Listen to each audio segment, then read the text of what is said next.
ठीक है। आज जो सुबह घटना हुई उसका यद्यपि हम लोग अभी सारे कारण दिखवा रहे हैं। जो आज की जो घटना थी संभवतः उसका कारण ये रहा कि पब्लिक का चूंकि प्रेशर बहुत ज्यादा था। आज कुंभ में 10 करोड़ का आंकड़ा जो है वो पार हुआ है आने वालों का। तो भीड़ का प्रेशर इतना था कि किसी संभवतः गेट पे, चेंजिंग रूम के गेट से किसी के पैर टकराने की वजह से वो गेट गिर पड़ा और एक भीड़ के हिस्से पे गिरा, जिसकी वजह से पैनिक वहां पे हो गया और पैनिक ये पब्लिक पे जब गेट गिरा तो उसकी वजह से ये हादसा हुआ।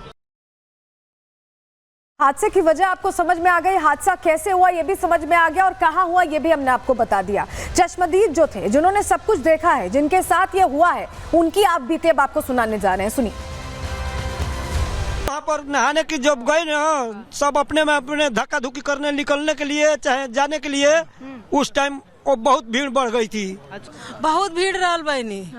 हम जब गिर गईली हमें केहू उठा नहीं सकल। हम तो स्नान के लिए जा रहे थे इधर ही त्रिवेणी संगम में और 118 ऐसा उधर ही हुआ है। एक्चुअली मारते है ना पुलिस, ऐसा भाग के आए एकदम से, टकरा के, रुकने के लिए तैयार नहीं है, टकरा के ऐसा धक्का मार मार के गए।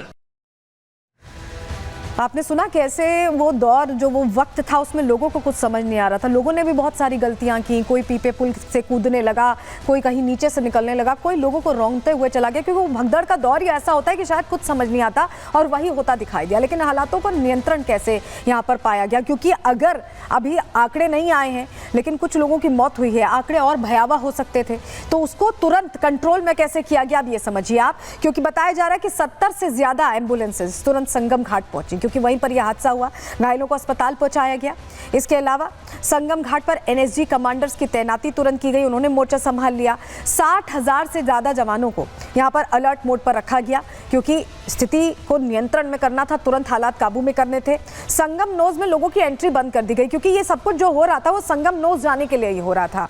सटे हुए जिलों में श्रद्धालुओं को रोक दिया गया, क्योंकि मौनी अमावस्या पे आसपास के जो इलाके हैं, जो पूरा क्षेत्र है, उससे लोग पहुंच रहे थे, पूर्वांचल के अधिकतर लोग पहुंच रहे थे, उन्हें रोका गया, क्योंकि जितनी ज्यादा भीड़ मचती उतनी ज्यादा दिक्कत हो सकती थी। ऐसे में तुरंत उस लिहाज से भी एक्शन लिया गया। अलग अलग घाटों पर लोगों को डाइवर्ट किया गया, जो संगम नोज जाना चाहते थे उन्हें अलग अलग घाटों पर डाइवर्ट किया गया। लेकिन संगम नोज ही क्यों पहुंचना चाहते थे और संगम नोज पर ही ये भीड़ कैसे बेकाबू हुई, क्योंकि जो घटना हुई है भगदड़ की वो संगम नोज पहुंचने से ही हुई है। वहां के ही लिए ज्यादा उत्साहित थी भीड़ और यही वजह है कि वहीं पर बेकाबू हो गई। क्या इसके पीछे का कारण है, चलिए वो भी आपको हम बता रहे हैं। क्योंकि महाकुंभ में देखिए स्नान के लिए 44 घाट है, ऐसा नहीं है कि सिर्फ संगम नोज घाट है। संगम तट के स्नान के लिए होड़ सी मची, संगम नोज जिसे हम कह रहे हैं वो संगम तट है और वहां पर होड़ मच गई। करोड़ों श्रद्धालु संगम घाट पहुंचने की कोशिश कर रहे थे, वहीं स्नान करना चाह रहे थे। संगम घाट माना जाता है सबसे अहम, क्योंकि आकार की वजह से इसे संगम नोज कहा जाता है और यहाँ पर ही माना जाता है कि गंगा, यमुना और सरस्वती का मिलन होता है।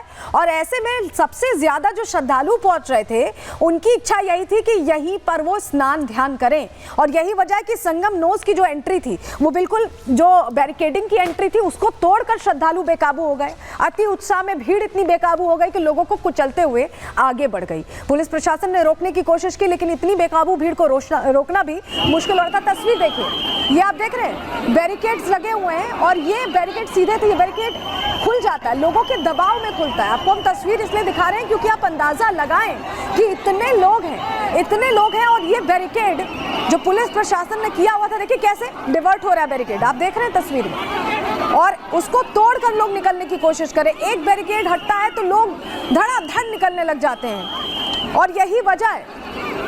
ऐसी ही तस्वीरें, ये रात का ही वीडियो, हालांकि उस वक्त का वीडियो नहीं है ये, लेकिन रात का ही वीडियो और उसी दौरान का है। ये आपको वीडियो हम इसलिए दिखा रहे हैं जिससे आप अंदाजा लगा पाएं कि कितनी भीड़ होती है, कितना प्रेशर होता है पुलिस प्रशासन पर भी। और ऐसे में अगर भीड़ बेकाबू हो जाए या गलतियां करने लगे तो स्टैम्पीड या ये कहें कि भगदड़ के हालात बन सकते हैं, क्योंकि यहाँ पर भीड़ को काबू में करने के लिए पुलिस कोई लाठीचार्ज नहीं कर सकती है। सनातनी भीड़ है, लोग आस्था से अतिरेक पहुंचे, ऐसे में उनको नियंत्रण में अनुशासन के साथ चलना होता है और अनुशासन जहां टूटता है वहां घटना बढ़ने की संभावना बहुत ज्यादा, आशंका बहुत ज्यादा हो जाती है। तो तस्वीर आपने देखी कैसे लोगों की भारी भीड़ पहुंची हुई थी और ये अंदाजा है कि 10 करोड़ से हो सकता है ज्यादा लोग पहुंचे हों आज मौनी अमावस्या के दिन। ऐसे में कई सवाल खड़े होते हैं। देखिए, चूक तो हुई है, जाने भी गई हैं, कुछ लोग घायल भी हुए, गलती तो हुई है, कई सवाल उससे जुड़े खड़े होते हैं। कैसे, जरा समझिए। सबसे पहले यह समझना जरूरी है कि क्या संगम तट पर जो होड़ मची जाने की, संगम नोज पर वहां जाने की होड़ में यह हादसा हो गया? इसका जवाब जरूरी है। क्या साजिश के तहत हालात बिगाड़ने की कोशिश हुई? क्या कोई अफवाह उड़ाई गई कि जाने नहीं दिया जाएगा, अभी निकल लो? क्योंकि ये भी कहा जा रहा है कि ऐसा कहा गया कि जाने नहीं दिया जाएगा, अभी निकल लो, आप पहुंच जाओ जल्दी। तो उसमें भी लोगों में एक जल्दबाजी हो गई और इस जल्दबाजी में ये घटना हुई, ये भी सवाल है। करोड़ों की भीड़ में भगदड़ क्या अफवाह फैलाने की वजह से हुई है? ये प्रश्न है। क्राउड मैनेजमेंट फेल करने की क्या साजिश हुई? क्या जो क्राउड मैनेजमेंट पुलिस कर रही थी, बैरिकेड तोड़े गए या जिस तरह से भीड़ पहुंची, क्या इसके पीछे भी कोई साजिश है? ये अपने आप में सवाल हैं, कई सवाल हैं। क्या प्रशासनिक चूक से संगम तट पर हादसा हुआ है? क्या प्रशासनिक गलती हुई है यहाँ पर? ये भी प्रश्न है और इसकी भी तह तक जाने की कोशिश करना बहुत ज़्यादा ज़रूरी है, क्योंकि घटना जो हुई है वो वाकई में ये बता रही है कि इस तरह के आयोजन में हमें और पाँव देख देख के रखने की जरूरत है और फूक फूक कर कदम रखने की जरूरत है। लेकिन इसके बाद योगी आदित्यनाथ ने लोगों से अपील की, क्योंकि घटना हो गई थी, उसके बाद चिंता में सभी थे और जो प्रदेश के मुखिया हैं वो भी चिंता में थे। उन्होंने क्या क्या अपील की? पहली अपील उन्होंने की कि किसी तरह की अफवाह ना फैलाएं, किसी तरह की अफवाह ना सुने और फैलाएं भी नहीं। प्रशासन के निर्देशों का पालन करें। प्रशासन अगर कह रहा है कि इधर से नहीं जाना है, आपको उसी घाट पे जाना है, तो आप जाइए उस घाट पर। अफवाह फैलाने वालों पर एक्शन की बात भी योगी आदित्यनाथ ने कही। किसी भी तरह की अफवाह से बचें, कोई कुछ कह रहा है उसकी बातों में ना आए, व्यवस्था बनाने में सहयोग करें। श्रद्धालु किसी भी घाट पर जाकर स्नान करें। ऐसा नहीं है कि सिर्फ संगम तट पर ही जाकर स्नान करें, संगम नोज पर जाने की कोशिश ना करें। जिस जगह पर हैं वहीं स्नान करें, क्योंकि प्रयागराज की जो संगम ये नदी है वो हर तरफ है। ऐसा नहीं कि सिर्फ नोज पर ही आप स्नान करेंगे तभी आपको बैकुंठ की प्राप्ति होगी। श्रद्धालु संयम से काम लें, ये भी कहा योगी आदित्यनाथ ने, और नियमों का भी पालन करें। ये अपील उनकी तरफ से की गई। योगी आदित्यनाथ ने जब घटना हुई इस दौरान रात भर वो मॉनिटर कर रहे थे, जो अधिकारी थे उनके संपर्क में थे, उन्होंने क्या कुछ कहा वो भी सुनिए। मेरी अपील है पूरे प्रदेशवासियों से, पूरे देशवासियों से और सभी श्रद्धालुओं से भी कि अफवाह पर कोई ध्यान न दें, संयम से काम लें और जहां पर हैं आप, लगभग 15 से 20 किलोमीटर के दायरे में अस्थायी घाट बनाए गए हैं, उसमें कहीं भी वे स्नान कर सकते हैं। आवश्यक नहीं कि संगम नोच की तरफ ही आएं, और जो नज़दीक के घाट हैं उसी नज़दीक के घाट में स्नान करेंगे। सब गंगा जी के ही घाट हैं और गंगा जी के इस घाट में वही पुण्य प्राप्त होगा। ये मौनी अमावस्या है, मौनी अमावस्या में स्नान का महत्व है।